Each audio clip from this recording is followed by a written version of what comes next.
Alappuzha ചേർത്തലയിലെ Sebastian ശരിക്കും ആരാണ്? 4 സ്ത്രീകളുടെ തിരോധാന കേസുകളിൽ സെബാസ്റ്റ്യനുള്ള പങ്ക് പൂർണ്ണമായി കണ്ടെത്താൻ ഇനിയും അന്വേഷണ സംഘത്തിന് ആയിട്ടില്ല. ഏറ്റുമാനൂർ സ്വദേശിനി ജൈനമ്മ കൊല്ലപ്പെട്ട കേസിൽ മാത്രമാണ് പോലീസിന് വ്യക്തമായ തെളിവുകൾ ലഭിച്ചിട്ടുള്ളത്. ബിന്ദു പത്മനാഭൻ തിരോധാന കേസും കൊലക്കേസായി പരിഗണിക്കാൻ ക്രൈംബ്രാഞ്ച് റിപ്പോർട്ട് നൽകിയിട്ടുണ്ട്. ചേർത്തല സ്വദേശിനികളായ ഐഷ, സിന്ധു എന്നിവരുടെ തിരോധാനത്തിലും സെബാസ്റ്റ്യൻ തന്നെയാണ് സംശയനിഴലിൽ. വൃദ്ധനും രോഗിയുമായിട്ടും എങ്ങനെയാണ് സെബാസ്റ്റ്യൻ അന്വേഷണ ഉദ്യോഗസ്ഥരുടെ ചോദ്യശരങ്ങൾക്ക് മുൻപിൽ പിടിച്ചു നിൽക്കുന്നത്? മറ്റാരെങ്കിലും തുണയ്ക്കുമെന്നതാണോ സെബാസ്റ്റ്യന്റെ ധൈര്യത്തിന് കാരണം? തിരോധാന കേസുകളിൽ സെബാസ്റ്റ്യന്റെ പങ്ക് കൂടുതൽ വ്യക്തമാക്കുന്ന തെളിവുകളാണ് ന്യൂസ് 18 അന്വേഷണത്തിൽ ലഭിച്ചത്. ആ വാർത്തയിലേക്കാണ് പോലീസ് പെട്രോൾ ആദ്യം പോകുന്നത്. സ്വാഗതം.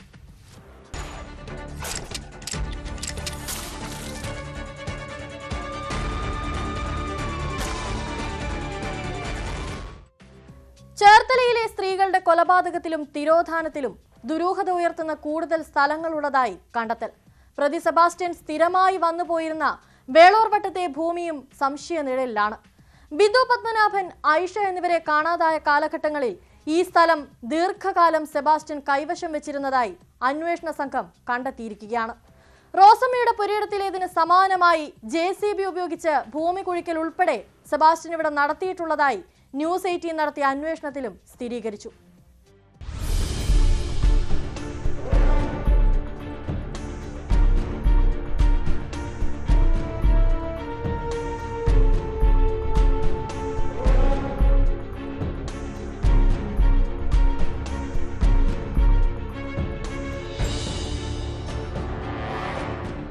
ബിന്ദു പത്മനാഭൻ, ഐഷ തിരോധാനങ്ങളുമായി ബന്ധപ്പെട്ട മൃതദേഹാവശിഷ്ടങ്ങൾ എവിടെയെന്ന് കണ്ടെത്താനാവാതെ അന്വേഷണ സംഘം കുഴയുകയാണ്. അതിനിടയിലാണ് സെബാസ്റ്റ്യനുമായി ബന്ധപ്പെട്ട പുതിയ ദുരൂഹതകൾ നിറഞ്ഞ ഇടങ്ങൾ കൂടി അന്വേഷണ സംഘത്തിന്റെ സംശയത്തിന്റെ നിഴലിലേക്ക് വരുന്നത് എന്നുള്ളതാണ്. ഇതിൽ ഏറ്റവും പ്രധാനപ്പെട്ടത് ചേർത്തല വേളൂർവട്ടം ക്ഷേത്രത്തിന് സമീപമുള്ള ഒരു പുരയിടമാണ്.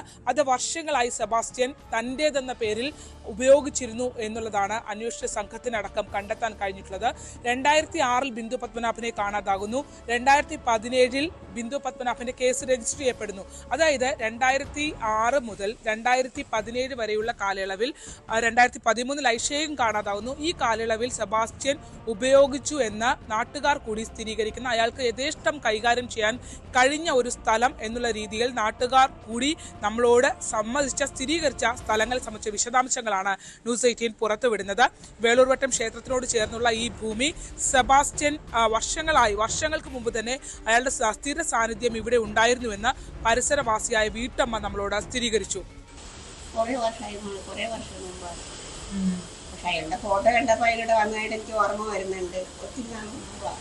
റോസമ്മയുടെ പുരയിടത്തിൽ കൈകാര്യം ചെയ്തതുപോലെ തന്നെ സെബാസ്റ്റ്യൻ ഈ പുരയിടത്തിലും JCB ഉപയോഗിച്ചുള്ള നിർമ്മാണ പ്രവർത്തനങ്ങൾ, മണ്ണ് നീക്കം അടക്കമുള്ള കാര്യങ്ങൾ ചെയ്തിരുന്നു എന്നുള്ളതും നമുക്ക് അന്വേഷണത്തിൽ നിന്ന് മനസ്സിലാക്കാൻ കഴിഞ്ഞു. മാത്രമല്ല, ഈ പുരയിടത്തിൽ ഒരു വീടുണ്ടായിരുന്നു. ആ വീടും ഒപ്പം തന്നെ അതിലെ ആ ഫലവൃക്ഷങ്ങളുടെ ഫലങ്ങളും എല്ലാം ഉപയോഗിച്ചിരുന്നത്, കൊണ്ടുപോയിരുന്നത് സെബാസ്റ്റ്യനാണ്. മാത്രമല്ല, അവിടെ മണ്ണ് കുഴികൾ എടുത്തിരുന്നു. ഒപ്പം തന്നെ മണ്ണ് അയാൾ ആ പരിസരത്തുള്ള താല്പര്യക്കാർക്ക് അയാൾ നൽകുകയും ഒക്കെ ചെയ്തിരുന്നു. അത്തരത്തിൽ നിരവധി ദുരൂഹതകൾ ആ കോമ്പൗണ്ടിനെ സംബന്ധിച്ച് ഉണ്ട് എന്നുള്ളത് പരിസരവാസികളുടെ വാക്കുകളിൽ നിന്ന് വ്യക്തമാണ്.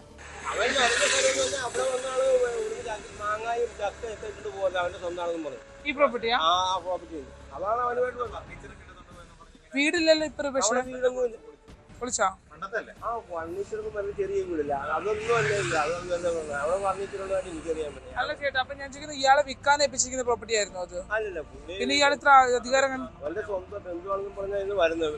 അത് വിൽക്കാനായിട്ട് ഇവിടെ പലരും ജമി ചോദിച്ചാൽ കൊടുക്കുന്നില്ലെന്നോ. ഇവിടെ വന്ന് എന്തൊക്കെ ചോദിച്ചിട്ടുണ്ട്. അവരുടെ വീട് വെള്ളിയാളത്താണ്, അമേരിക്കയിലെ വേണ്ടി. അപ്പൊ അത് അവർ കൊടുക്കുന്നില്ലെന്ന് പറഞ്ഞു.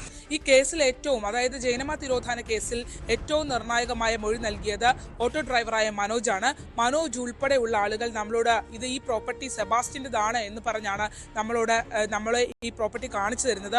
ഒപ്പം തന്നെ തൊട്ടടുത്ത് മത്സ്യവില്പന നടത്തുന്ന സ്ത്രീ അവരുൾപ്പെടെ പറയുന്നത് സെബാസ്റ്റ്യൻ ഒരുപാട് നാൾ ഇവിടെ ഉണ്ടായിരുന്നു എന്നുള്ളതും, ഒപ്പം തന്നെ ഈ കോമ്പൗണ്ടിൽ ഒരു ദുരൂഹത നിറഞ്ഞൊരു കോമ്പൗണ്ടാണ്. ആ കോമ്പൗണ്ടിൽ അയാൾ കൃത്യമായി അയാളുടെ ഇടപെടലുകൾ നടത്തിയിട്ടുണ്ട് എന്നുള്ളതും അവർ നമ്മളോട് പറയുന്നു. നേരത്തെ ഇവിടെ വന്ന് ഇതൊക്കെ ഇട്ടിട്ട് പോകുമായിരുന്നു. പുള്ളിയുടെ സ്വന്തമാണെന്നൊക്കെ പറഞ്ഞപ്പോൾ ഞാൻ ചോദിച്ചാൽ പറയാം ഞങ്ങൾ സ്വന്തമാണ്, എന്നെ ഏർപ്പെടുത്തിയിരിക്കുന്നതൊക്കെ പറയുമായിരുന്നു. അല്ലാതെ ഇതിനകത്ത് അവരതിനകത്ത് അവരുടെ പേരിലാഗ്രഹം ആരും കാണത്തില്ല. ഈ സ്ത്രീകൾ എവിടെ പോയി? അവരുടെ മൃതദേഹാവശിഷ്ടങ്ങൾ കൊല ചെയ്യപ്പെട്ടു എന്ന് പോലീസ് ഇപ്പോഴും വിലയിരുത്തുന്നു. അതുകൊണ്ട് തന്നെ അവരുടെ മൃതദേഹാവശിഷ്ടങ്ങൾ എവിടെ എന്നുള്ള ചോദ്യം വളരെ പ്രസക്തമാണ്. അങ്ങനെ നടത്തിയ അന്വേഷണത്തിൽ പള്ളിപ്പുറത്തെ അതിബുദ്ധിമാനായ ക്രിമിനലായ സെബാസ്റ്റ്യൻ പള്ളിപ്പുറത്തെ വീട്ടിൽ മാത്രമായിരിക്കില്ല മൃതദേഹാവശിഷ്ടങ്ങൾ ഉപേക്ഷിച്ചിട്ടുള്ളത് എന്നുള്ള ഒരു വിലയിരുത്തൽ അന്വേഷണ സംഘത്തിന് ഉണ്ട്. അതുകൊണ്ട് തന്നെയാണ് അയാൾ അത്രയധികം ആത്മവിശ്വാസം പുലർത്തുന്നത് എന്നുള്ളതാണ്. അങ്ങനെയെങ്കിൽ മറ്റിടങ്ങൾ അയാൾ ഉപയോഗിച്ചിട്ടുണ്ടാകും എന്നുള്ളതാണ്. അങ്ങനെയാണെങ്കിൽ 2006 കാലയളവ്, ബിന്ദുവിനെ കാണാതാവുന്ന 2006 കാലയളവ് മുതൽ ബിന്ദുവിന്റെ കാണാനില്ല എന്നുള്ള കേസും അവരുടെ സ്വത്തുക്കൾ തട്ടിയെടുത്തുവെന്ന് ജനങ്ങൾ പുറത്തേക്കറിയുന്ന 2017 വരെയുള്ള കാലയളവിലും സെബാസ്റ്റ്യൻ ഈ വീട് തന്റേതായ എന്നുള്ള രീതിയിൽ ആളുകളെ തെറ്റിദ്ധരിപ്പിച്ച് ഉപയോഗിച്ചിരുന്നു എന്നുള്ളതാണ്.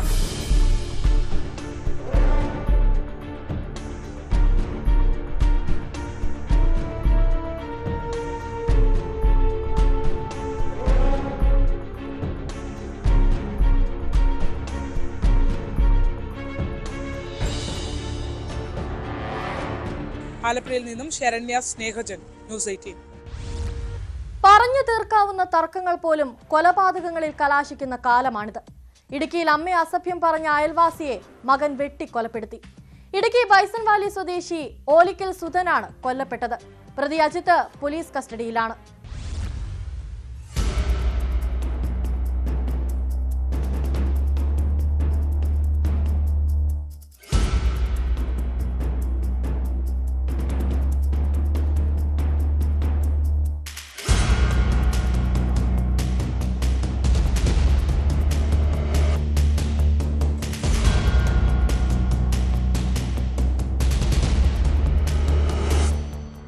കഴിഞ്ഞ ദിവസം രാത്രി ബൈസൺ വാലി ചൊക്രാമുടി പാറക്കടവ് ഭാഗത്താണ് സംഭവം. റോഡിൽ ചോര വാർന്നു കിടക്കുകയായിരുന്ന സുധനെ ചൊക്രാമുടിയിലേക്ക് പോവുകയായിരുന്ന ആളുകൾ കാണുകയും രാജാക്കാട് പോലീസിൽ വിവരം അറിയിക്കുകയുമായിരുന്നു. തുടർന്ന് പോലീസിന്റെ നിർദ്ദേശത്തെ തുടർന്ന് പ്രദേശവാസികൾ സ്ഥലത്തെത്തി സുധനെ ജീപ്പിൽ കുഞ്ചിത്തണ്ണിയിലെത്തിച്ചു. അവിടെ നിന്ന് ആംബുലൻസിൽ അടിമാലി താലൂക്ക് ആശുപത്രിയിൽ എത്തിച്ചെങ്കിലും ജീവൻ രക്ഷിക്കാനായില്ല.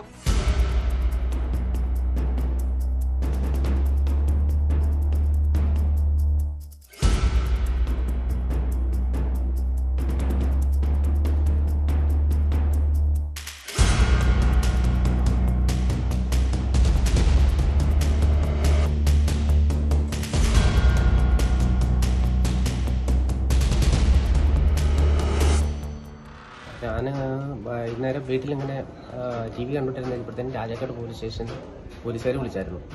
പോലീസുകാർ വിളിച്ചിട്ട് പറഞ്ഞു ഇങ്ങനെ പാറക്കട ജംഗ്ഷനിൽ ആരാണ്ട് മരിച്ചു കിടക്കുന്നുണ്ടെന്ന് പറഞ്ഞിട്ട് ശരിയാണെന്ന് ചോദിച്ചു. അന്നേരം ഞാൻ കഥ തുറന്ന് നോക്കി, അവിടെ ഒന്നും ഇല്ലായിരുന്നു. അവിടെ നിന്ന് പിന്നെ ഞങ്ങൾ 2-3 പേര് കൂടി ആ ഭാഗത്തേക്ക് ഞങ്ങൾ വണ്ടി ഓടിച്ച് ചെല്ലുമ്പം റോഡിൻ്റെ നടുക്ക് ആൾ രക്തമൊഴിച്ച് കിടക്കുക. അവിടുന്ന് ഞങ്ങളെല്ലാവരും കൂടി വിളിച്ചു, അവരുടെ വീട്ടുകാരെ വിളിച്ചു. ഈ മരിച്ച ആളിൻ്റെ വീടിൻ്റെ തൊട്ട് താഴെയായിട്ടാണ്. അതിനകത്ത് അയൽവക്ക് ഒരു തർക്കം ഉണ്ടായിരുന്നു 2-3 ദിവസം മുമ്പ്. ആ തർക്കവുമായി ബന്ധപ്പെട്ട ആളിന്റെ വീടിന്റെ ഭാഗത്തിലാണ് മരിച്ചു കിടക്കുന്നത്. ഞങ്ങൾ ചെന്നപ്പോൾ ജീവനില്ലായിരുന്നു. കഴിഞ്ഞ ദിവസം സമീപവാസിയായ അജിത്തുമായി സുധൻ വാക്കുതർക്കത്തിൽ ഏർപ്പെട്ടിരുന്നു. അജിത്തിന്റെ അമ്മയെ ചീത്ത വിളിച്ചതാണ് തർക്കത്തിന് കാരണമായത്. അജിത്തിന്റെ വീടിന് സമീപമായാണ് സുധനെ വെട്ടേറ്റ നിലയിൽ കണ്ടെത്തിയതും. വ്യക്തിവൈരാഗ്യമാകാം കൊലപാതകത്തിൽ കലാശിച്ചതെന്നാണ് പോലീസിന്റെ പ്രാഥമിക നിഗമനം. അജിത്തിനെ രാജാക്കാട് പോലീസ് കസ്റ്റഡിയിലെടുത്ത് ചോദ്യം ചെയ്തു വരികയാണ്.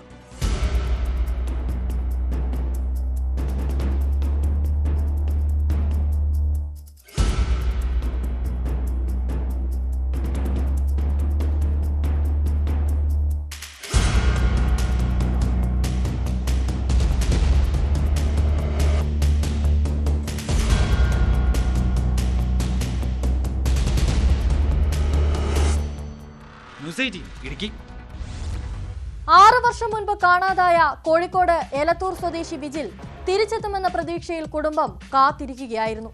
എന്നാൽ ഇനി വിജിൽ തിരിച്ചെത്തില്ലെന്നറിഞ്ഞതിന്റെ ഞെട്ടലിലാണ് ബന്ധുക്കളും നാട്ടുകാരും. വിജിലിന്റെ മൃതദേഹം സരോവരം പാർക്കിന് സമീപം ചതുപ്പിൽ താഴ്ത്തിയെന്നാണ് പിടിയിലായ സുഹൃത്തുക്കളുടെ മൊഴി. നിഖിൽ, ദീപേഷ് എന്നിവരാണ് കേസിൽ അറസ്റ്റിലായത്. അമിതമായി ലഹരി ഉപയോഗിച്ചതോടെ വിജിൽ മരിച്ചെന്നും തുടർന്ന് മൃതദേഹം ചതുപ്പിൽ താഴ്ത്തുകയായിരുന്നുവെന്നുമാണ് പ്രതികൾ പോലീസിനോട് വെളിപ്പെടുത്തിയത്. മനഃപൂർവ്വമല്ലാത്ത നരഹത്യക്കാണ് എലത്തൂർ പോലീസ് ഇവർക്കെതിരെ കേസെടുത്തിരിക്കുന്നത്. പ്രതികളുമായി പോലീസ് തെളിവെടുപ്പ് നടത്തി.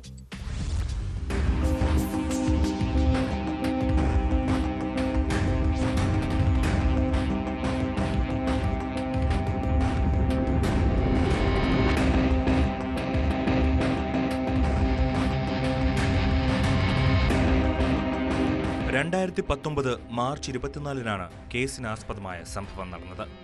കോഴിക്കോട് വെസ്റ്റ് ഹിൽ സ്വദേശിയായ വിജിലിനെ അമിതമായി ലഹരി ഉപയോഗിച്ച ശേഷം അടുത്ത ദിവസം രാവിലെ മരിച്ച നിലയിൽ കണ്ടെത്തുകയായിരുന്നുവെന്നാണ് സുഹൃത്തുക്കളുടെ മൊഴി. കോഴിക്കോട് സരോവരം പാർക്കിന് സമീപം ചതുപ്പിലാണ് ഇവർ വിജിലിന്റെ മൃതദേഹം താഴ്ത്തിയത്. വിജിലിനെ കാണാതായ ദിവസം കേസിലെ 1-ാം പ്രതിയായ എരഞ്ഞിപ്പാലം സ്വദേശി നിഖിലും വിജിലും ഒരേ ടവർ ലൊക്കേഷനിൽ ഉണ്ടായിരുന്നുവെന്ന് പോലീസ് കണ്ടെത്തിയിരുന്നു. ഇതിന്റെ അടിസ്ഥാനത്തിൽ പോലീസ് വീണ്ടും നിഖിലിനെ ചോദ്യം ചെയ്തതോടെയാണ് സംഭവത്തിന്റെ ചുരുളഴിഞ്ഞത്. നിഖിലിന് പുറമെ ഇവരുടെ സുഹൃത്ത് വേങ്ങേരി സ്വദേശി ദീപേഷും അറസ്റ്റിലായിട്ടുണ്ട്. കല്ലായി റെയിൽവേ സ്റ്റേഷൻ പരിസരത്ത് പ്രതികളെ എത്തിച്ച് പോലീസ് തെളിവെടുത്തു.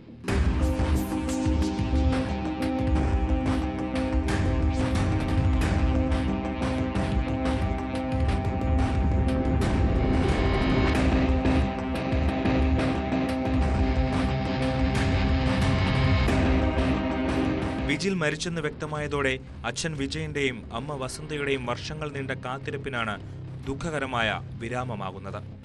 ഒപ്പമുണ്ടായിരുന്ന സുഹൃത്തുക്കളാണ് പ്രതികളെന്നതും കുടുംബത്തിന് ഞെട്ടലായി. മൃതദേഹം ചതുപ്പിൽ താഴ്ത്തിയ ശേഷം 8 മാസങ്ങൾ പിന്നിടുമ്പോൾ സംഭവസ്ഥലത്തെത്തി എല്ലുകളെടുത്ത് കടലിലൊഴുക്കിയെന്നാണ് പ്രതികളുടെ മൊഴി. പ്രതികളെ കൂടുതൽ ചോദ്യം ചെയ്യാനാണ് പോലീസിന്റെ തീരുമാനം. 6 മാസം മുമ്പ് കോഴിക്കോട് കമ്മീഷണർ നാരായണൻ വിജിലന്റെ തിരോധാന കേസ് അന്വേഷിക്കാൻ എലത്തൂർ ഇൻസ്പെക്ടർ KR രഞ്ജിത്തിന് നിർദ്ദേശം നൽകിയിരുന്നു.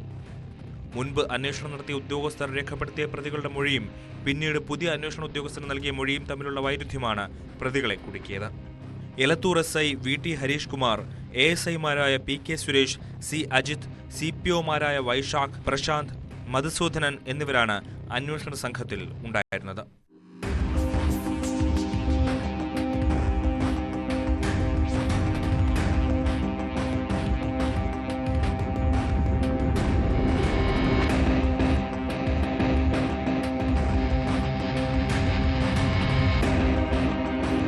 ന്യൂസ് 18 കോഴിക്കോട്. കോതമംഗലം ഊന്നുകല്ലിൽ സ്ത്രീയെ കൊന്ന് ആളൊഴിഞ്ഞ വീടിന്റെ മാലിന്യ ടാങ്കിൽ ഒളിപ്പിച്ച കേസിൽ പ്രതിക്കായി അന്വേഷണം ഊർജിതമാണ്. നേര്യമംഗലത്ത് വാടകയ്ക്ക് താമസിച്ചിരുന്ന അടിമാലി സ്വദേശിയായ പ്രതി രാജേഷ് സംസ്ഥാനം വിട്ടതായാണ് സൂചന. അതേസമയം ഇയാളുടെ കാറിൽ നിന്ന് അന്വേഷണ സംഘത്തിന് നിർണായക വിവരങ്ങൾ ലഭിച്ചിട്ടുണ്ട്. വേങ്ങൂർ സ്വദേശിനി ശാന്തയാണ് കൊല്ലപ്പെട്ടത്. ഇവരുടെ ആഭരണങ്ങളും പ്രതി കവർന്നിരുന്നു.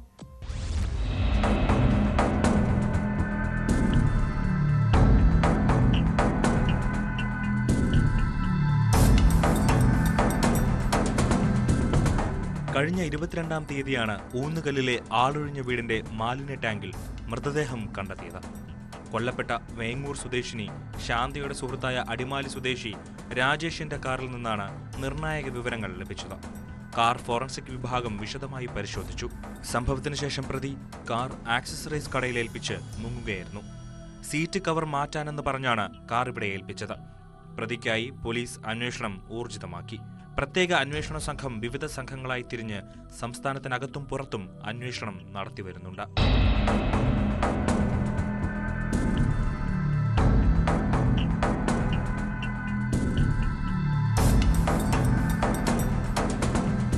ശാന്തയുടെ വസ്ത്രങ്ങളും കൊലപാതകത്തിന് പ്രതി ഉപയോഗിച്ച ആയുധവും കണ്ടെത്താനായിട്ടില്ല.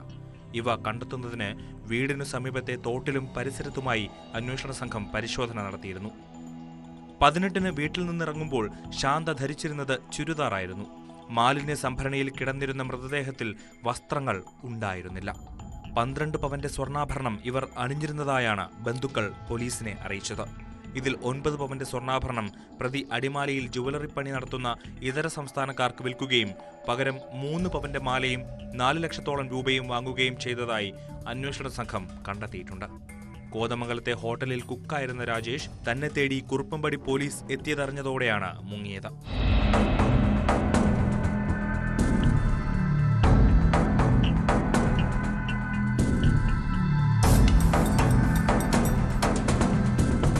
ന്യൂസ് 18 കോതമംഗലം. തിരുവനന്തപുരത്ത് കടബാധ്യതയെ തുടർന്ന് പഞ്ചായത്ത് അംഗം ആത്മഹത്യ ചെയ്തതിൽ CPM-നെതിരെ ആരോപണവുമായി കോൺഗ്രസ്. തിരുവനന്തപുരം ആര്യനാട് കോട്ടയ്ക്കകം വാർഡംഗം ശ്രീജി ആത്മഹത്യ ചെയ്തത് CPM നേതാക്കൾ അപമാനിച്ചതിനെ തുടർന്നാണെന്നാണ് ആരോപണം.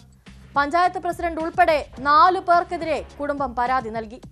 മരണകാരണത്തിൽ അന്വേഷണം വേണമെന്നാവശ്യപ്പെട്ട് പഞ്ചായത്ത് പ്രസിഡന്റും പോലീസിൽ പരാതി നൽകിയിട്ടുണ്ട്.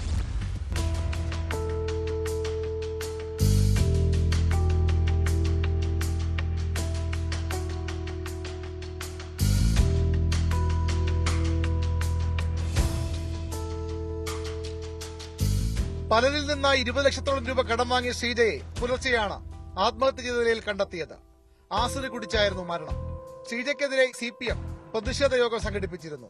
അതിലുള്ള മനോവിഷമമാണ് ആത്മഹത്യക്ക് കാരണമെന്ന് കുടുംബവും കോൺഗ്രസും ആരോപിക്കുന്നു. ഈ വിഷയം ഇവിടെ ഒരുമാതിരി മോശമായുള്ള രീതിയിൽ സംസാരിച്ച് ആ മനോവിഷമം കൊണ്ട് അവൾ ചെയ്തു. ഇതിനൊരു നടപടിയെടുക്കണം. പൊതുയോഗാരണ ജംഗ്ഷനിൽ ഇത്രയും ജനങ്ങൾ CPMന്റെ ആൾക്കാർ സ്ത്രീകളെ വേട്ടയാടുന്ന പാർട്ടിയായി CPM മാറിയെന്ന് പ്രതിപക്ഷ നേതാവ് VD സതീശൻ ആരോപിച്ചു. കടമുള്ളവർക്കെതിരായിട്ട് പൊതുയോഗം നടത്തുന്ന പാർട്ടിയാണ് CPM. അധിക്ഷേപിക്കുക, എന്നിട്ട് അവരെക്കുറിച്ച് വളരെ മോശമായിട്ട് ആ യോഗത്തിൽ സംസാരിക്കുക. അതിൽ മനം നൊന്താണ് അവർ ആത്മഹത്യ.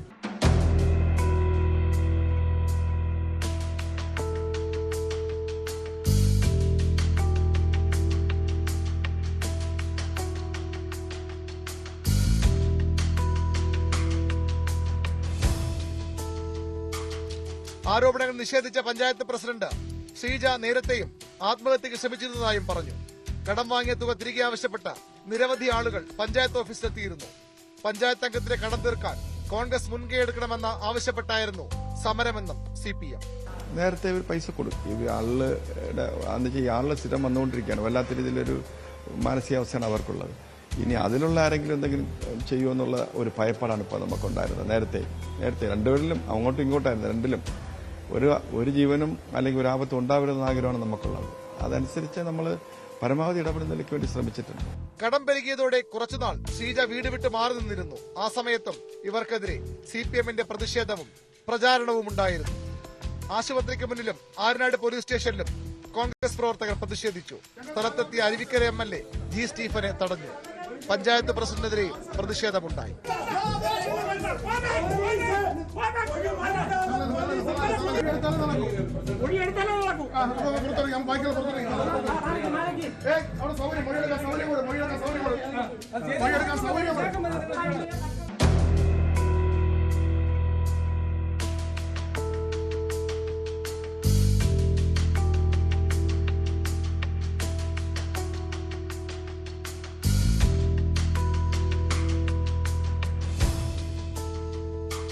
ന്യൂസ് 18 തിരുവനന്തപുരം. മലപ്പുറം വളാഞ്ചേരിയിൽ ഭിന്നശേഷിയുള്ള യുവതിയുടെ കയ്യിൽ അധ്യാപിക ചൂടുവെള്ളമൊഴിച്ച് പൊള്ളിച്ചതായി പരാതി. വലിയകുന്നിൽ പ്രവർത്തിക്കുന്ന പുനർജനിയിലെ അധ്യാപികയ്ക്കെതിരെ 25-കാരി പോലീസിൽ പരാതി നൽകിയിരിക്കുകയാണ്. പരാതിപ്പെട്ടപ്പോൾ അധിക്ഷേപിച്ചതായി യുവതിയുടെ ബന്ധുക്കളും ആരോപിച്ചു. അതേസമയം സ്ഥാപനത്തിൽ നിന്ന് പൊള്ളലേറ്റിട്ടില്ലെന്ന് അധ്യാപിക പറയുന്നു. പരാതിയിൽ വളാഞ്ചേരി പോലീസ് കേസെടുത്ത് അന്വേഷണം ആരംഭിച്ചു.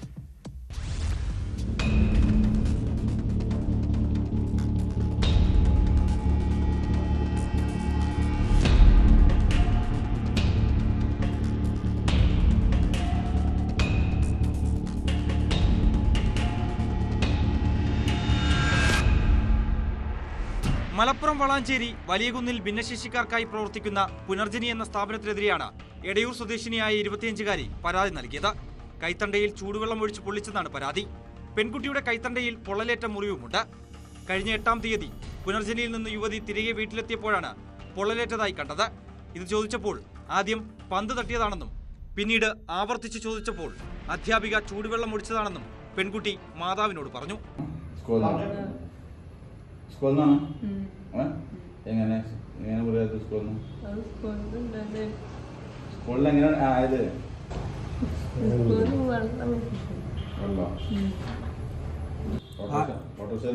ടീച്ചർ എന്താ കാട്ടി? വെള്ളം വെച്ചാ എങ്ങനെ വെള്ളം ഒഴിക്കുക? പൂജന്ന് സ്കൂളിലേക്ക് വിളിച്ചു ചോദിച്ചപ്പോൾ വീട്ടിൽ നിന്ന് തന്നെ സംഭവിച്ചതാകാമെന്നാണ് അധ്യാപകർ യുവതിയുടെ മാതാവിനോട് പറഞ്ഞത്. പിന്നീട് സ്കൂളിലേക്ക് രക്ഷിതാക്കളുടെ യോഗത്തിലേക്ക് വിളിച്ചു വരുത്തി അപമാനിച്ചതായും മാതാവ് പറയുന്നു. മേഡം എന്താ പറഞ്ഞത്, നമ്മളെ ഫുള്ള് വേണ്ടാത്ത വർത്താനൊക്കെ പറഞ്ഞ് അവിടെ നിന്ന് ഒഴിവാക്കി. ഇനി വരണ്ട, ഞങ്ങൾക്ക് റിസ്ക് എടുത്തിട്ട് കുട്ടീനെ നോക്കാൻ പറ്റില്ല. അതെ, 1000 രൂപ. പിന്നെ ഓട്ടോറിക്ഷയ്ക്ക് 200 രൂപ ദിവസം വെച്ചിട്ടാണ് നമ്മൾ കൊടുത്തത്. ഉണ്ട്. അവരും തന്നെ അവർക്കും ഈ മേഡത്തിൻ്റെ ചീത്ത എന്തെങ്കിലും ഒന്ന് നമ്മൾ കുട്ടികളെ പറ്റി എന്തെങ്കിലും ഒരു കംപ്ലൈൻറ്റ് പറഞ്ഞാൽ ചീത്ത പറഞ്ഞ് മീറ്റിംഗ് വെച്ചിട്ട് ഇതേപോലെ വർത്താനം പറഞ്ഞ് നമ്മളെ കുട്ടികളെയും ഏറ്റവും പറഞ്ഞേക്കും വീട്ടിൽ. അങ്ങനെ ഉണ്ടായിട്ട് 3-4 സംഭവം. ഇക്കാര്യത്തിൽ പുനർജനിയിലെ അധ്യാപികയുമായി ബന്ധപ്പെട്ടപ്പോൾ ഒരിക്കലും സ്കൂളിൽ നിന്ന് സംഭവിച്ചതല്ലെന്നും വളരെ സൂക്ഷ്മതയോടെയാണ് ഓരോ അന്തേവാസികളെയും പരിപാലിക്കുന്നതെന്നുമായിരുന്നു മറുപടി. മറ്റു രീതിയിൽ സംഭവിച്ചതാണെന്നാണ് യുവതി പറഞ്ഞതെന്നും അധ്യാപിക വ്യക്തമാക്കി. ഭിന്നശേഷി സംഘടനയായ പരിവാർ പുനർജനിയെ പൂട്ടിക്കാൻ ശ്രമിക്കുന്നതായും അധ്യാപിക ആരോപിക്കുന്നുണ്ട്. നമുക്ക് വെള്ളം പുറത്ത് തന്നിട്ടാണ്, ഇത് ആറി തണുപ്പിച്ച് പുറത്ത് കൊടുത്ത വെള്ളമാണ്, ഡൈനിങ് ടേബിളിൽ വെക്കുന്ന സാധനമാണ് നമ്മൾ കുട്ടികൾക്ക് കൊടുക്കാറ്. പിന്നെ നമ്മളിവിടെ കെയറിങ് എന്ന് പറഞ്ഞാൽ അത്രമാത്രം കെയർ ചെയ്യുന്ന ഒരു സ്ഥലമാണിത് കുട്ടികളെ. കാരണം എനിക്ക് 20-21 വയസ്സായ ഒരു മോൻ എനിക്കുണ്ട്. അതിന്റെ പേരിൽ എന്റെ കുട്ടിക്ക് കിട്ടാത്ത കാര്യം മറ്റുള്ള മക്കൾക്ക് കിട്ടണമെന്ന് പറഞ്ഞത് തുടങ്ങിയ ഒരു സെന്ററാണ് ഞാനിത്. പിന്നെ ഇതിൽ ഞങ്ങളുടെ കൂടെയുള്ള ആളുകൾക്കും 24 വയസ്സായ ഒരു പെൺകുട്ടിയുണ്ട്, ട്രസ്റ്റ് മെമ്പർ. അപ്പൊ അത്തരത്തിൽ ഞങ്ങളിത് അത്രയ്ക്കും ആത്മാർത്ഥമായി നടത്തുന്ന ഒരു സെന്ററാ. ഇതിനെ കരിവാരി തേക്കാൻ വേണ്ടിയിട്ട് മാത്രം ഉണ്ടാക്കുന്ന ഒരു സംഭവമാണിത്. യുവതി ഭിന്നശേഷിക്കാരിയായതിനാൽ സംഭവം വിവരിക്കുന്നതിൽ വൈരുദ്ധ്യമുണ്ടാകുന്നുണ്ട്. സംഭവത്തിൽ പോലീസ് കേസെടുത്ത് അന്വേഷണം ആരംഭിച്ചു.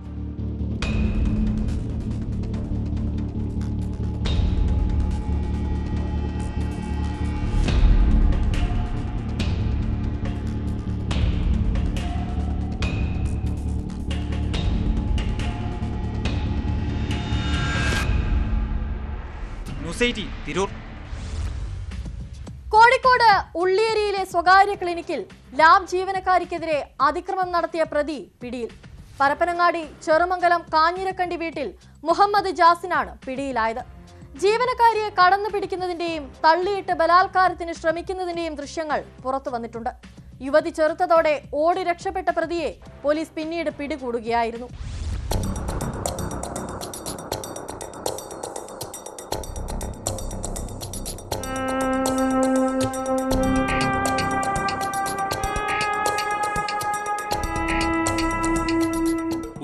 പേരാമ്പ്ര റോഡിലെ സ്വകാര്യ ക്ലിനിക്കിലെ ലാബിൽ തിങ്കളാഴ്ച പുലർച്ചെ 6:30യോടെയാണ് അതിക്രമമുണ്ടായത്. ലാബ് തുറക്കാനെത്തിയ യുവതിയോട് സംസാരിച്ച ശേഷം ഫോണിൽ സംസാരിക്കുന്നതായി ഭാവിച്ച് ഇയാൾ പുറത്തിറങ്ങി പരിസരത്ത് ആരുമില്ലെന്ന് ഉറപ്പാക്കി. തുടർന്ന് ലാബിനുള്ളിൽ കയറി യുവതിയെ കടന്നു പിടിക്കുകയായിരുന്നു. താഴെ വീണെങ്കിലും യുവതി ശക്തിയായി ചേർത്തതോടെ ഇയാൾ പിൻവാങ്ങുകയും ലാബിൽ നിന്ന് ഇറങ്ങി ഓടുകയും ചെയ്തു.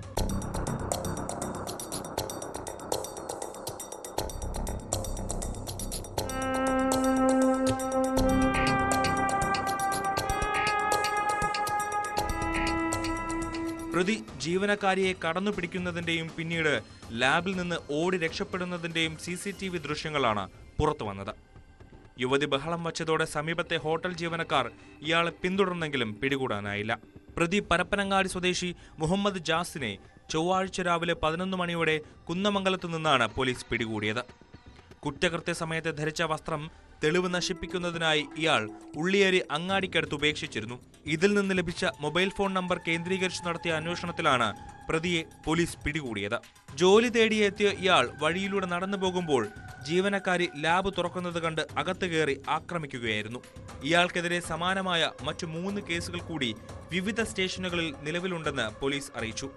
Atholi inspector K Premkumar, senior civil police ഓഫീസർമാരായ P Shibil, KM Ajeesh, NK Shiju, K Sarathlal, KU Praveen, KT Biju, Subeesh Jith എന്നിവരടങ്ങിയ സംഘമാണ് പ്രതിയെ പിടികൂടിയത്.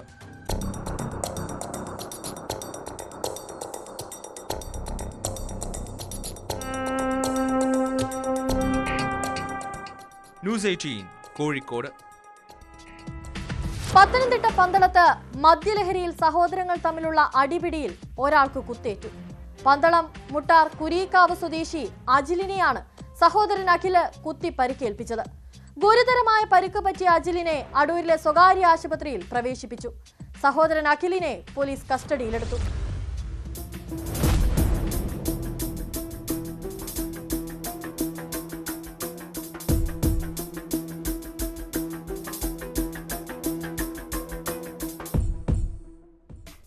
തിങ്കളാഴ്ച രാത്രി 12 മണിയോടുകൂടി അഖിൽ കൂട്ടുകാരനുമൊത്ത് മദ്യവെച്ച് വീട്ടിലെത്തി. സഹോദരൻ അജിൽ ഇത് ചോദ്യം ചെയ്തതാണ് പ്രകോപനത്തിന് കാരണം. ഇരുവരും തമ്മിൽ പരസ്പരം വാക്കേറ്റം ഉണ്ടാകുകയും തുടർന്ന് അജിലിനെ കയ്യിൽ കിട്ടിയ കത്രിക ഉപയോഗിച്ച് കുത്തി പരിക്കേൽപ്പിക്കുകയുമായിരുന്നു.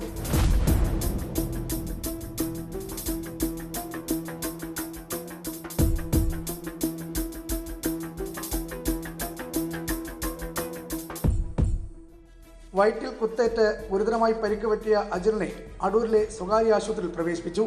പ്രതി അജിലിനെ രാത്രി തന്നെ പന്തളം പോലീസ് കസ്റ്റഡിയെടുത്തു. സ്ഥിരമായി മദ്യപിച്ച് വീട്ടിലെത്തി ബഹളം ഉണ്ടാക്കുന്ന ആളാണ് അഖിലെന്ന് പോലീസ് പറഞ്ഞു. നിരവധി കേസുകളിൽ പ്രതിയാണ് അഖിൽ.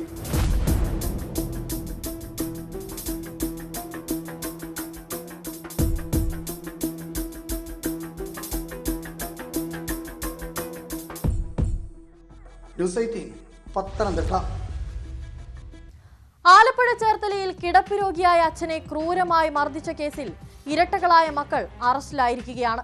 പട്ടണക്കാട് സ്വദേശികളായ അഖിൽ ചന്ദ്രൻ, നിഖിൽ എന്നിവരാണ് അറസ്റ്റിലായത്. അഖിൽ പിതാവിനെ തലക്കടിക്കുകയും കഴുത്ത് ഞെരിക്കുകയും ചെയ്യുന്ന ദൃശ്യങ്ങൾ കഴിഞ്ഞ ദിവസം പുറത്തു വന്നിരുന്നു. നിഖിലാണ് ദൃശ്യങ്ങൾ പകർത്തിയത്.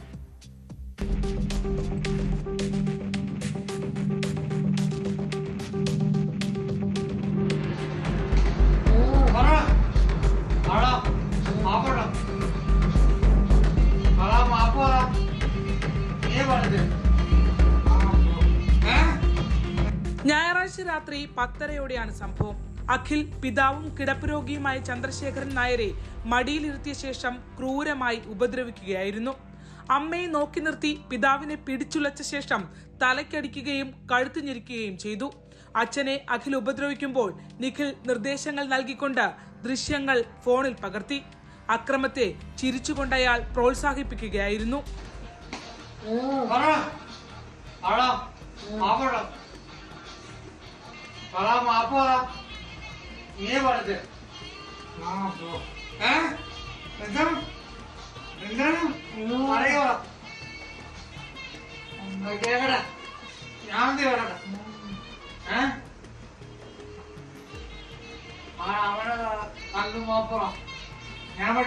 ഈ പ്രശ്നം ഞാൻ വിട്ടേ ഞാൻ വിടും.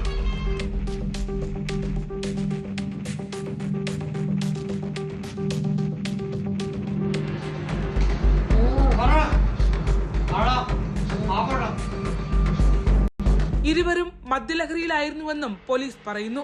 സ്വന്തമായി ഒന്നിരിക്കാൻ പോലും കഴിയാത്ത ആളാണ് ചന്ദ്രശേഖരൻ നായർ.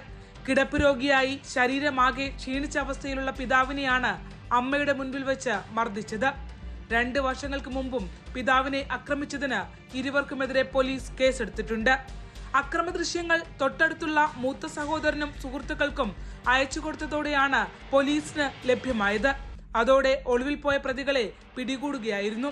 ഇരുവരും സ്വകാര്യ കമ്പനിയിലെ ജീവനക്കാരാണ്.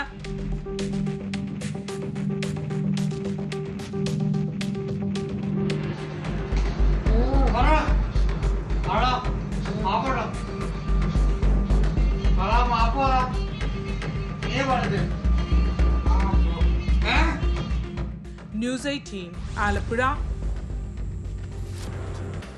മുൻവൈരാഗ്യത്തിന്റെ പേരിൽ വീടടിച്ചു തകർക്കുകയും വീട്ടിലുള്ള സ്ത്രീകളെ ആക്രമിക്കുകയും ചെയ്ത 4 പേരെ കൊല്ലം കൊട്ടിയം പോലീസ് അറസ്റ്റ് ചെയ്തു.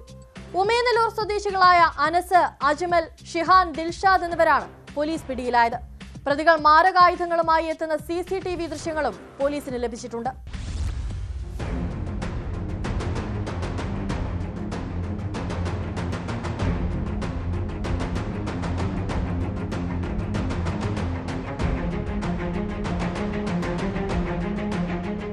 കൊല്ലം ഉമയന്നല്ലൂർ സ്വദേശി ഷാഹുൽ ഹമീദിന്റെ വീടാണ് 4-അംഗ സംഘം മാരകായുധങ്ങളുമായി എത്തി അടിച്ചു തകർത്തത്.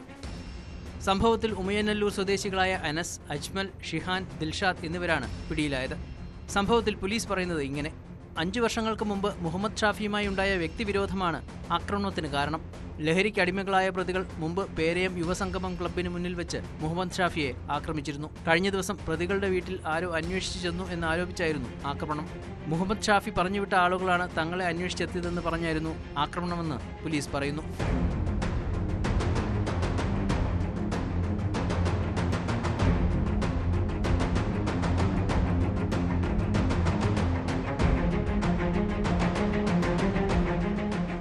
വീടിന്റെ ജനലുകൾ അടിച്ചു തകർക്കുകയും കതക് ചവിട്ടിപ്പൊളിച്ച് അകത്ത് കടക്കുകയും ചെയ്ത പ്രതികൾ മുഹമ്മദ് ഷാഫിയുടെ സഹോദരി രഹ്നയെ മർദ്ദിച്ചു. വണ്ടി 2 ബൈക്കിനകത്തായിട്ട് വന്നിറങ്ങി ഞാൻ കതക് പിടിച്ച് ഇങ്ങനെ അടച്ച് ഒരു ലോക്ക് ഇട്ടപ്പോഴത്തേക്ക് ഇവിടുന്ന് ചവിട്ടാൻ തുടങ്ങി. അപ്പം ചവിട്ടിയതിന് ശേഷം ബഹളം കേട്ടുകൊണ്ട് എൻ്റെ സഹോദരൻ റൂമിൽ കിടന്ന് ഉറങ്ങുമായിരുന്നു. അപ്പോൾ സഹോദരനെ ഞാൻ ഇവർ കുത്തും, ഒരു കമ്പി കൊണ്ടുപോകും, എൻ്റെ കയ്യിലൊരു കമ്പിയും തടിയൊക്കെ ഉണ്ടായിരുന്നു, ഇവർ കുത്തി കൊല്ലുമെന്നും പറഞ്ഞാൽ വന്നത്. ഈ ബഹളം കേട്ടിക്ക അടുക്കള വശം വഴി ഇറങ്ങി രക്ഷപ്പെട്ടു പോയി. അതിനുശേഷം ഞങ്ങൾ ഒരുപാട് പ്രതിരോധിച്ച് നിന്നെങ്കിലും ഇവർ ജനലെല്ലാം അടിച്ച് പൊട്ടിച്ചതിന് ശേഷം ഈ വാതിൽ ചവിട്ട് തുറന്ന് അകത്ത് കയറി ഇക്കാര്യത്തിരക്കിയപ്പോൾ കണ്ടില്ല. ആ ദേഷ്യത്തിന് എൻ്റെ മുടിക്ക് കുത്തിപ്പിടിച്ചു, അടിച്ച് ഒരുപാട് ചീത്ത വിളിച്ചു. വീട്ടിലുണ്ടായിരുന്ന മുഹമ്മദ് ഷാഫി ഈ സമയം പിൻവശത്തെ വാതിലിലൂടെ ഇറങ്ങിയോടി രക്ഷപ്പെട്ടു. സമീപവാസികൾ വിവരമറിയിച്ചതിനെ തുടർന്ന് സ്ഥലത്തെത്തിയ കൊട്ടിയം പോലീസിന് നേരെയും പ്രതികൾ അക്രമത്തിന് മുതിർന്നു. ചാത്തന്നൂർ ACP അലക്സാണ്ടർ തങ്കച്ചന്റെ നിർദ്ദേശപ്രകാരം കൊട്ടിയം SHO പ്രദീപ് കുമാറും SI നിധിൻ നളനും അടങ്ങുന്ന കൂടുതൽ പോലീസ് സംഘം സ്ഥലത്തെത്തി പ്രതികളെ കീഴ്പ്പെടുത്തുകയായിരുന്നു. കോടതിയിൽ ഹാജരാക്കി പ്രതികളെ റിമാൻഡ് ചെയ്തു.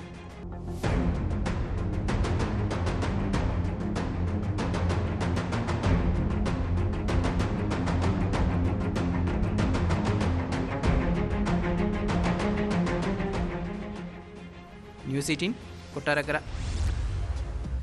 നിസ്സാര കുറ്റങ്ങൾക്ക് പോലും പോലീസ് പിഴ ചുമത്തുന്നുവെന്ന ആരോപണങ്ങൾ വ്യാപകമാണ്.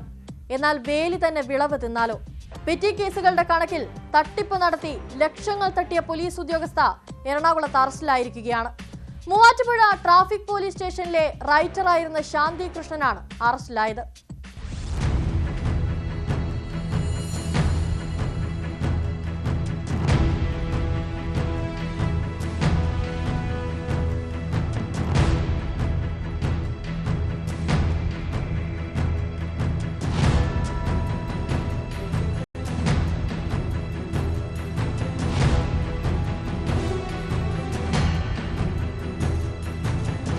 പോലീസിന്റെ ഓഡിറ്റ് വിഭാഗം നടത്തിയ പരിശോധനയിലാണ് തട്ടിപ്പ് കണ്ടെത്തിയത്. മൂവാറ്റുപുഴ ട്രാഫിക് എൻഫോഴ്സ്മെന്റ് യൂണിറ്റിൽ ജോലി ചെയ്തിരുന്ന സമയത്ത് രസീതുകളിലും ബാങ്കിലടയ്ക്കുന്ന തുകകളിലും കൃത്രിമം കാട്ടി 16 ലക്ഷത്തോളം രൂപയാണ് ശാന്തികൃഷ്ണൻ തട്ടിയെടുത്തത്. ഇതിനെ തുടർന്ന് റൂറൽ SPയുടെ നിർദ്ദേശത്തിന്റെ അടിസ്ഥാനത്തിൽ ശാന്തികൃഷ്ണനെ സസ്പെൻഡ് ചെയ്തിരുന്നു. ഇതിനിടെ ഇവർ മുൻകൂർ ജാമ്യാപേക്ഷയുമായി സെഷൻസ് കോടതിയെയും ഹൈക്കോടതിയെയും സമീപിച്ചു. ഇരു കോടതികളും ജാമ്യാപേക്ഷ തള്ളിയതിനെ തുടർന്നാണ് പോലീസ് അറസ്റ്റിലേക്ക് നീങ്ങിയത്.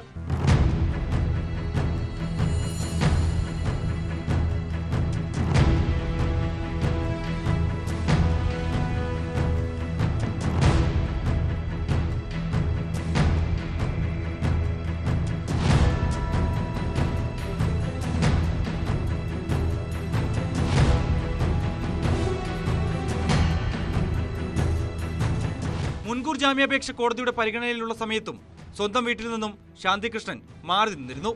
കിടങ്ങൂരിലുള്ള ബന്ധുവിന്റെ വീട്ടിൽ നിന്നുമാണ് മൂവാറ്റുപുഴ DYSP PM ബൈജുവിന്റെ നേതൃത്വത്തിലുള്ള പോലീസ് സംഘം ശാന്തികൃഷ്ണനെ അറസ്റ്റ് ചെയ്തത്. മൂവാറ്റുപുഴ DYSP ഓഫീസിലെത്തിച്ച പ്രതിയെ പോലീസ് ചോദ്യം ചെയ്തു. തുടർന്ന് മൂവാറ്റുപുഴ ജനറൽ ആശുപത്രിയിലെ വൈദ്യപരിശോധന പൂർത്തിയാക്കിയ ശേഷം കോട്ടയം വിജിലൻസ് കോടതിയിൽ ഹാജരാക്കി.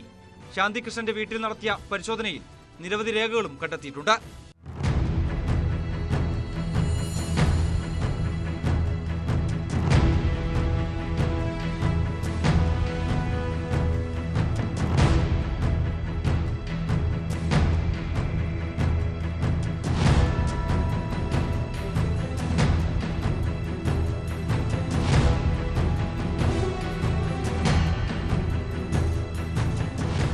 News 18 Kothamangalam. ADGP MR Ajith കുമാറിന് ഹൈക്കോടതിയുടെ വിമർശനം. കീഴുദ്യോഗസ്ഥൻ ക്ലീൻ ചിറ്റ് നൽകിയത് ശരിയായില്ലെന്നും ഹൈക്കോടതി ജഡ്ജിക്കെതിരെയുള്ള അന്വേഷണം ജില്ലാ കോടതി ജഡ്ജി നടത്തുന്നത് പോലെയാണിതെന്നും കോടതി ചൂണ്ടിക്കാട്ടി.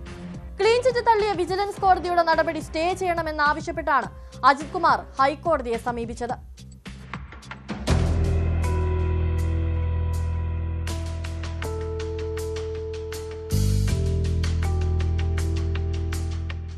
ക്ലീൻ ചിറ്റ് റദ്ദാക്കിയ വിജിലൻസ് കോടതി വിധിക്കെതിരെ ADGP MR അജിത് കുമാർ തന്നെയാണ് ഹൈക്കോടതിയെ സമീപിച്ചത്.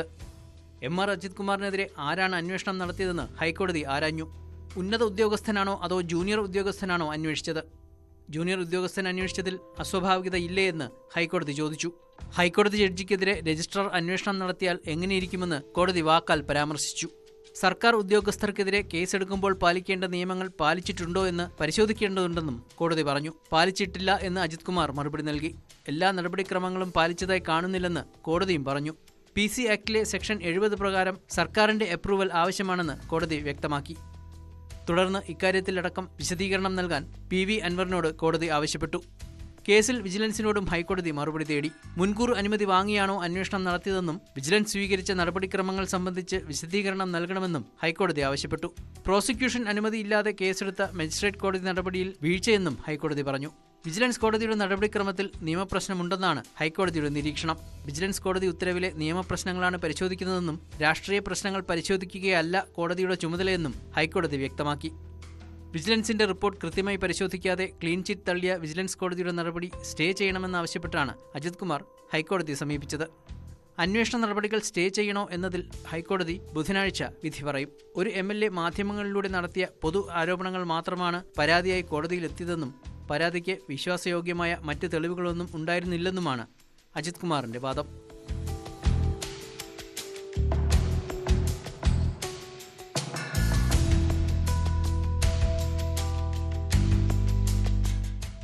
ന്യൂസ് 18 കൊച്ചി. കാസർഗോഡ് പ്രവാസിയുടെ വീട് കുത്തിത്തുറന്ന് കവർച്ചാശ്രമം. നാട്ടുകാരുടെ സന്ദർഭോചിതമായ ഇടപെടൽ മൂലം കവർച്ച ഒഴിവായി. കാഞ്ഞങ്ങാട് പുല്ലൂരിലെ പൊതുപ്രവർത്തകനും പ്രവാസിയുമായ P. പത്മനാഭന്റെ വീട്ടിലാണ് ഹെൽമറ്റ്ധാരികളായ മോഷ്ടാക്കൾ എത്തിയത്. സംഭവത്തിന് പിന്നിൽ പ്രൊഫഷണൽ സംഘങ്ങളെന്നാണ് പോലീസിന്റെ നിഗമനം. CCTVയിൽ മോഷ്ടാക്കൾ വാതിൽ തകർക്കുന്ന ദൃശ്യങ്ങളും പതിഞ്ഞിട്ടുണ്ട്.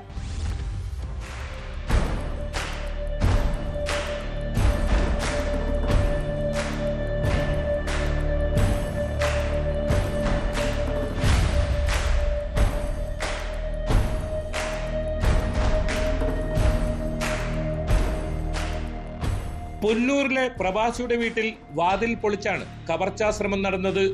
നാട്ടുകാരുടെ സന്ദർഭോചിതമായ ഇടപെടൽ മൂലം കവർച്ച ഒഴിവായി. അബുദാബിയിൽ ജോലി ചെയ്യുന്നയാളും പൊതുപ്രവർത്തകനുമായ P. പത്മനാഭന്റെ പുല്ലൂരിലെ വീട്ടിലാണ് ഹെൽമറ്റ്ധാരികളായ 2 മോഷ്ടാക്കൾ എത്തിയത്. കഴിഞ്ഞ ദിവസം രാത്രി 9 മണിയോടെയായിരുന്നു സംഭവം. സംഭവ സമയത്ത് പത്മനാഭന്റെ ഭാര്യ സൗദാമിനി മാത്രമാണ് വീട്ടിലുണ്ടായത്. അവർ മുകളിലത്തെ മുറിയിലായിരുന്നു. താഴെ മുൻവാതിൽ കുത്തിപ്പൊളിക്കുന്ന ശബ്ദം കേട്ട് അമ്മയ്ക്കൊപ്പം ആശുപത്രിയിലായിരുന്ന ഭർത്താവ് പത്മനാഭനെ ഇവർ വിവരമറിയിക്കുകയായിരുന്നു. പത്മനാഭനിൽ നിന്ന് വിവരമറിഞ്ഞ് CPM മധുരമ്പാടി ബ്രാഞ്ച് സെക്രട്ടറി പ്രകാശനും സഹോദരൻ മോഹനും സ്ഥലത്തെത്തുമ്പോഴേക്കും മോഷ്ടാക്കൾ അകത്തുണ്ടായിരുന്നു. ഇരുവരും വീടിനകത്ത് കയറി പരിശോധിക്കുമ്പോഴേക്കും ഇവർ പിൻഭാഗത്തെ ഗ്രില്ലിന്റെ പൂട്ട് തകർത്ത് സമീപത്തെ പറമ്പിലേക്ക് ഓടിമറഞ്ഞു.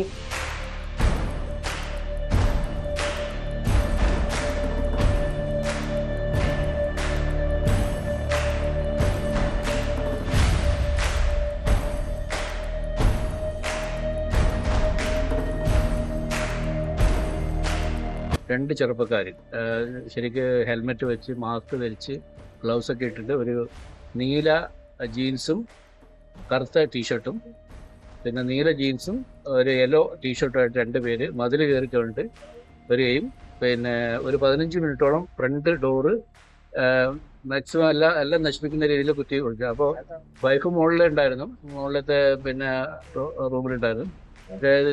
സത്യത്തിൽ ഞാനിവിടെ വീട്ടിലുണ്ടായില്ല. ഞാൻ അമ്മ ഹോസ്പിറ്റലായതുകൊണ്ട് ഞാൻ പിന്നെ നീലേശ്വരം തേജസ്വിനി ഹോസ്പിറ്റലായിരുന്നു. വിളിച്ച് പറഞ്ഞിട്ടപ്പോൾ ഞാൻ വിചാരിച്ചു ഈ റോഡ് പണിയുടെ ശബ്ദമായിരിക്കും വിചാരിച്ചിട്ട് അങ്ങനെ പറഞ്ഞു. പക്ഷേ എന്തോ ഭാഗ്യവശാൽ പിന്നെ ഇവർ തൊട്ടടുത്തുള്ള കൃഷ്ണേട്ടനെയും പ്രകാശനെയും മറ്റൊക്കെ വിളിച്ച് പറഞ്ഞു. അപ്പോൾ പ്രകാശനും അവൻ്റെ ബ്രദറും ആദ്യം വന്നു. ആ വരുന്ന സമയത്ത് തന്നെ ഇവർക്ക് ആകെ 15 മിനിറ്റേ കിട്ടിയിട്ടുള്ളൂ. ഒരു റൂമിൽ കയറിയിട്ട് ഡ്രോവർ വലിച്ചിട്ട് എൻ്റെ ഒരു പേഴ്സ് ഉണ്ടായിരുന്നു. ആ പേഴ്സിൽ കുറച്ച് ദിർഹംസ് ഒക്കെ ഉണ്ടായിരുന്നു. അമ്പലത്തറ പോലീസ് സ്ഥലത്തെത്തി വിശദമായ പരിശോധന ആരംഭിച്ചു. CCTV ദൃശ്യങ്ങളിൽ ഹെൽമറ്റ്ധാരികളായ 2 പേർ വാതിൽ തകർക്കുന്നതും ഗേറ്റ് ചാടിക്കടക്കുന്നതും പതിഞ്ഞിട്ടുണ്ട്.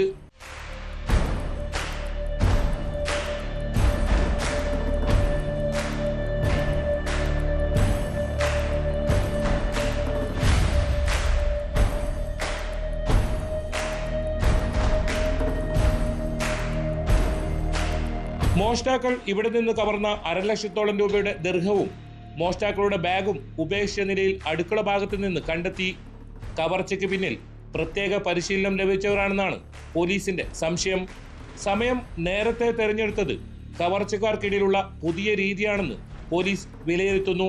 വാതിൽ തകർക്കുന്ന ശബ്ദം കേട്ട് മുകൾ നിരയിലായിരുന്ന സൗദാമിനി താഴേക്ക് ഇറങ്ങി വരാതിരുന്നത് നല്ലതായി എന്ന വിലയിരുത്തലിലാണ് പോലീസ് സംഘം. അല്ലെങ്കിൽ ഇവർക്ക് നേരെ ആക്രമണ ശ്രമം ഉണ്ടായതിനെ. ഫോറൻസിക് സംഘവും സ്ഥലത്തെത്തി പരിശോധന നടത്തി. പ്രതികൾക്കായി അന്വേഷണം തുടങ്ങിയതായി പോലീസ് പറഞ്ഞു. കഴിഞ്ഞ 1 മാസത്തിനിടെ മാത്രം ജില്ലയിലെ സമാന രീതിയിൽ 5 വീടുകളിൽ കവർച്ചയും കവർച്ചാ ശ്രമവും ഉണ്ടായിരുന്നു. ഇതേ സംഘമായിരിക്കാം ഇതിന് പിന്നിലെന്ന നിഗമനത്തിലാണ് പോലീസ് ഉള്ളത്.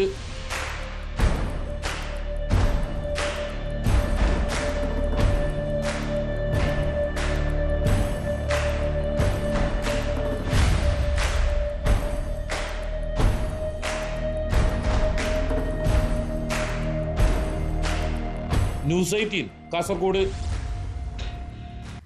ആലപ്പുഴ ചെങ്ങന്നൂർ റെയിൽവേ സ്റ്റേഷനിൽ ക്രിക്കറ്റ് ബാറ്റുകളിൽ ഒളിപ്പിച്ച് കടത്തിയ കഞ്ചാവ് പിടികൂടി. വിൽപ്പന നടത്താനെന്ന വ്യാജേന കൊണ്ടുവന്ന പ്ലാസ്റ്റിക് ബാറ്റുകളിൽ ഒളിപ്പിച്ച നിലയിലായിരുന്നു കഞ്ചാവ്.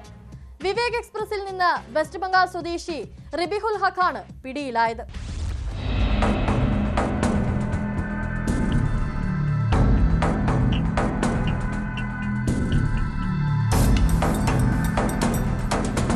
ക്രിക്കറ്റ് ബാറ്റിനുള്ളിൽ ഒളിപ്പിച്ച നിലയിലാണ് കഞ്ചാവ് കണ്ടെടുത്തത്.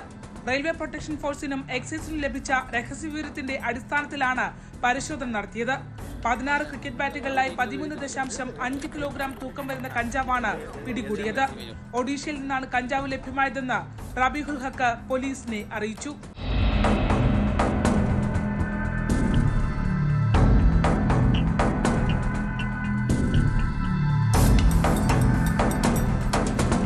RPF ക്രൈം ഇന്റലിജൻസിൻ്റെ ടീമുകളും എക്സൈസ് ഡിപ്പാർട്ട്മെൻറ്റും ചേർന്ന് നമ്മൾ ഈ ഓണത്തിനോട് അനുബന്ധിച്ചുള്ള ഒരു ബന്ധപ്പെട്ട് ഒരു സംയുക്തമായിട്ടുള്ള ഒരു ചെക്കിങ്ങിന് വേണ്ടി പ്ലാറ്റ്ഫോമിൽ ചെക്ക് ചെയ്ത സമയത്താണ് ഈ പറയുന്ന ഈ ഒറീസ സംബന്ധിച്ച് നമ്മൾ പ്ലാറ്റ്ഫോം പിടികൂടുന്നതും കൂടുതൽ പരിശോധിച്ചപ്പോൾ ആ ബാഗിന് ഒരു പ്ലാസ്റ്റിക് ചാക്കിനുള്ളിൽ 16 ഈ പറഞ്ഞ ക്രിക്കറ്റ് ബാറ്റുകൾ കാണപ്പെട്ടു. ഇനി നമ്മൾ തുടർന്ന് ഇതിന് അകത്ത് പരിശോധിച്ചാൽ മാത്രമേ അതിൻ്റെ വെയിറ്റും കാര്യങ്ങളൊക്കെ നമുക്ക് അറിയാൻ പറ്റുള്ളൂ. അത് ഇനിയിപ്പം തുറക്കണം. ഇത് നമ്മൾ വീണ്ടും ഈ പറഞ്ഞ കണക്കുള്ള ഈ പരിശോധന ഇനി വരും ദിവസങ്ങളിലും വരുന്ന എല്ലാ നോർത്ത് ഇന്ത്യൻ എല്ലാ വണ്ടികളിലും നമ്മൾ നടത്തുന്നതാണത്. വെസ്റ്റ് ബംഗാൾ മാൽഡ സ്വദേശിയാണ് റബീഹുൽ ഹക്ക്. ബാറ്റിന്റെ പിടിഭാഗം തുറന്നാണ് കഞ്ചാവ് നിറച്ചത്. തുടർന്ന് ആ ഭാഗം റെക്സിൻ ഉപയോഗിച്ച് കവർ ചെയ്തു. ചില ബാറ്റുകളുടെ അരികു ഭാഗം കീറിയും കഞ്ചാവ് നിറച്ചിരുന്നു. സെല്ലോ ടേപ്പ് ഉപയോഗിച്ച് തുറന്ന ഭാഗം അടച്ച നിലയിലായിരുന്നു. കളിപ്പാട്ടം എന്ന വ്യാജേന കൊണ്ടുവന്ന ബാറ്റുകളുടെ ഭാരമാണ് അന്വേഷണ ഉദ്യോഗസ്ഥരുടെ ശ്രദ്ധയിൽപ്പെടുത്തിയത്.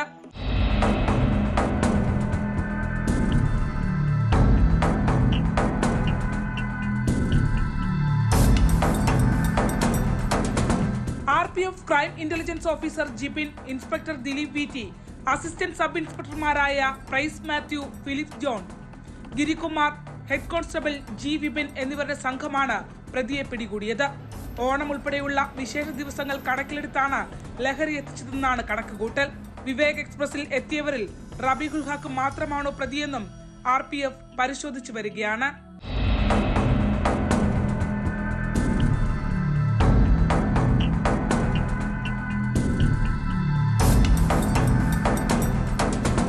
ന്യൂസ് 18 ആലപ്പുഴ. പോലീസിന്റെയും എക്സൈസിന്റെയും പരിശോധന തുടരുമ്പോഴും പല മാർഗങ്ങളിലൂടെ സംസ്ഥാനത്തേക്ക് ലഹരിക്കടത്ത് തുടരുകയാണ്. തിരുവനന്തപുരം നെയ്യാറ്റിൻകരയിൽ കഞ്ചാവുമായി 2 ഒഡീഷ സ്വദേശികളാണ് പിടിയിലായത്. ജാർഖണ്ഡിൽ നിന്നും കഞ്ചാവുമായി എത്തിയ 3 സ്ത്രീകളെ കൊല്ലത്ത് അറസ്റ്റ് ചെയ്തു. എറണാകുളം കോതമംഗലത്ത് 3.5 കിലോയിലധികം കഞ്ചാവുമായി ഒഡീഷ സ്വദേശിയും പിടിയിലായിട്ടുണ്ട്.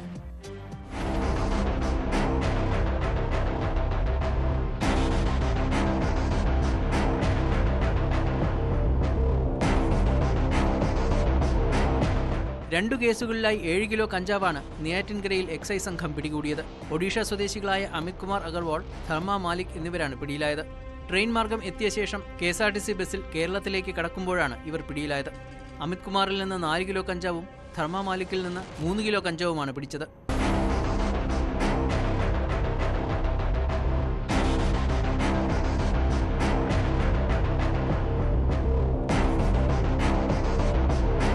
കൊല്ലം റെയിൽവേ സ്റ്റേഷനിൽ നിന്നാണ് ജാർഖണ്ഡ് സ്വദേശികളായ ശോഭകുമാരി, സവിതകുമാരി, മുനികുമാരി എന്നിവർ പിടിയിലായത്.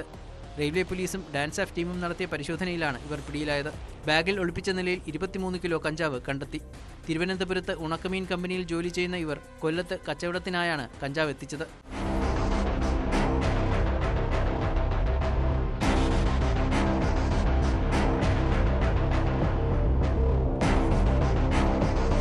കോതമംഗലത്ത് 3.5 കിലോയിലധികം കഞ്ചാവുമായാണ് ഒരാൾ എക്സൈസിന്റെ പിടിയിലായത്.